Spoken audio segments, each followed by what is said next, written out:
Spring 2021 was a season like no other.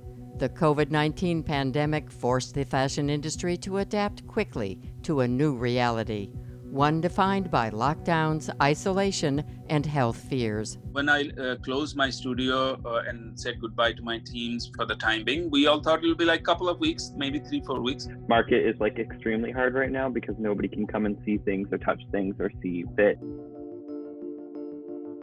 For the first time, fashion weeks were held digitally, with designers showing their new collections on computer screens instead of runways. Of course, there were challenges. For me, I've seen that it's been very difficult for people to get things produced if they're making things locally here in the US or in Europe. Everything became online. So in a way, I think it's more sustainable, but it's hard for buyers and our audience to really see and feel the garment itself.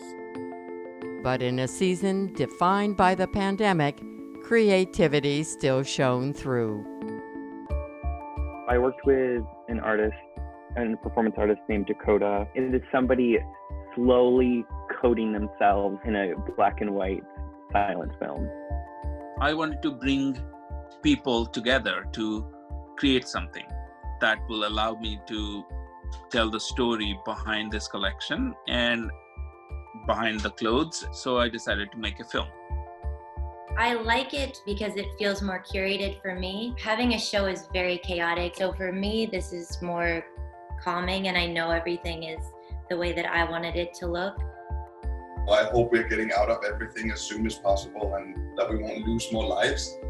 But the actual period of the quarantine has been quite inspiring to me. I suddenly had took time to sit and drape on the stand.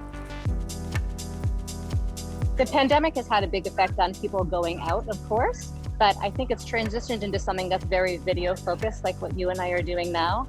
And that doesn't take away from people wanting to demonstrate their style personality. There's been a great sense of camaraderie between the designers. Everyone's kind of been supporting each other and rallying behind each other. Without the need to compete for time with major designers, smaller brands were able to find their spotlight on the fashion calendar. Many premiered their collection videos on the CFDA's official New York Fashion Week website. I think 4 weeks before Fashion Week, we heard that CFDA is doing something for designers, which is quite admirable. The website's really amazing and they were so supportive of especially up-and-coming designers. In a time of much uncertainty and apprehension, the fashion industry looked to the future. I was no longer interested in the formula that was established. So instead of doing 4 collections every year and 50 looks every time, we really need to be mindful of what we're producing and really edit further down.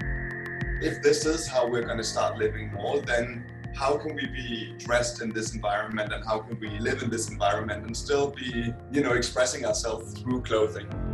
We don't have to consume so much. We can really just invest in timeless pieces. This is a time to really find those moments and find things that are special and meaningful.